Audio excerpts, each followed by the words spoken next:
Peter, and everyone at the All Hands. I'm sorry that I'm not with you today. Even sorrier that you have to enjoy me on an IMAX screen, but just be thankful that it's not in 3D. For the next few minutes, I'm going to talk about DRM, dunnhumby Retail Media. What I want to do is to start by placing it within the context of a bigger picture. Even if you're not directly involved with media, all of you will know that a revolution is taking place in the media world.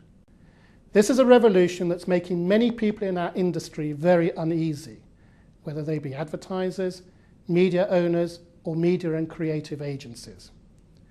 They have to confront a big, and let's be honest, a very real and frightening question. How on earth can brands be built in the future, and which media will play a role, or not? So what lies behind this question? What you'll read or hear is that it's because of massive audience fragmentation, of a seismic audience shift from traditional and proven media such as TV, radio and newspapers to new media like the internet, of how mobile technology will become the convergence platform and everyone's sole means of communication.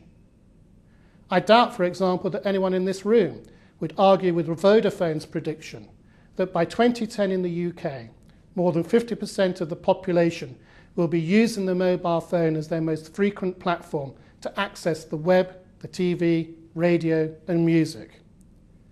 But possibly by 2015, we won't be using a Vodafone network, but using a Wi-Fi network. There is muttered talk within the industry of ROI, integration, aggregation and procurement people. The threat of user-generated content and social networks that will suck in everyone's interaction with other channels. Mashing, VoIP, the burgeoning and sole importance of search, and, more often than not, the force that Google is. Yet no one can agree whether this is a force for good or bad. Sadly, but perhaps not surprisingly in this confused, complex world, most are focusing on the wrong questions and seeking the wrong solutions. Because the revolution has nothing to do with a whirlwind of technology or the emergence of new media channels at the expense of the old, or whether an audience will exist or not. The revolution is not actually a media revolution. It's a customer revolution.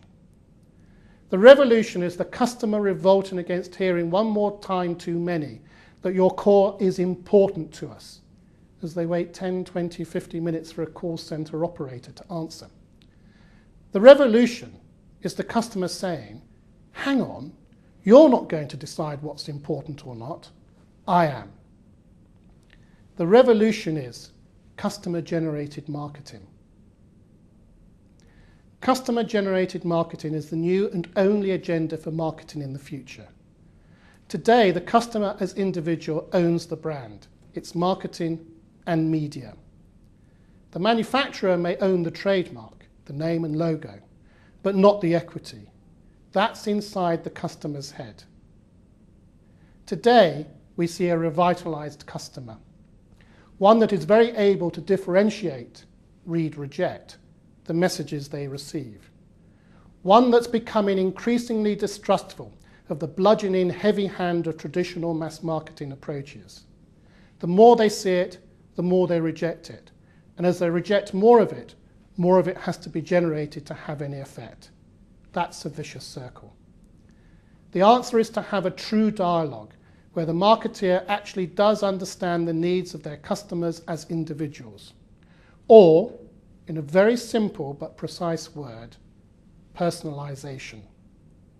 Because if you look at the single biggest change in the world of media, it is simply that, the ability and the desire of customers to personalize their media. To respond to this, the marketeer has to operate as an equal, not a master, in the world of very personal interactions. The marketeer will have to talk directly with, not to, the customer. And to excuse the pun, not pay lip service to it. They will have to be human. This will be the age of real-time, true, one-to-one personalized marketing, where the oft-repeated, but rarely delivered mantra, right message, right person, right time, right place, will come true. But most importantly, it won't be the marketing department determining these 4 parameters, but the customer. Customers will become truly interactive with their medium and the marketing that they receive. They will have the power of absolute choice and the power of absolute convergence. They will be able to choose their advertising, the moment and the place.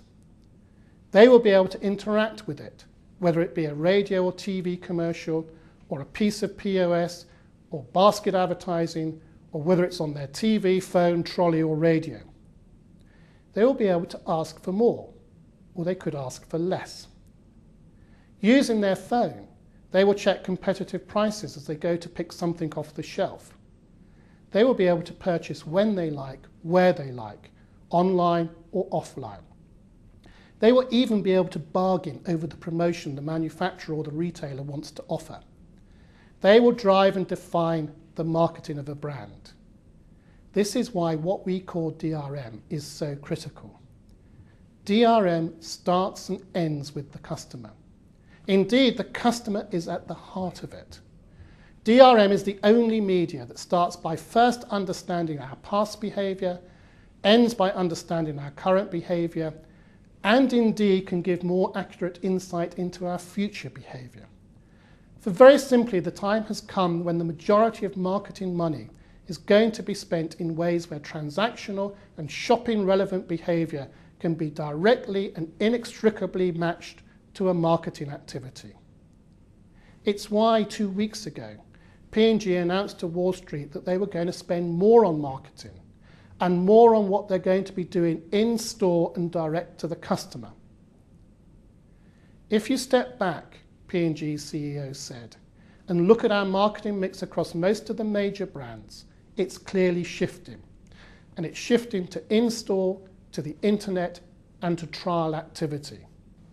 More specifically, he, A.G. Lafley, went on to say, on Gillette Fusion you are going to see more sampling because we still have relatively low trial rates. What A.G. Lafley was describing to Wall Street is DRM. And DRM will lead this because this is DRM's DNA. The customer isn't an afterthought or a bolt-on or a piece of econometric wizardry. DRM is true personalised marketing, whether it's in your home, on your way to the store, as you walk through the store and as you leave.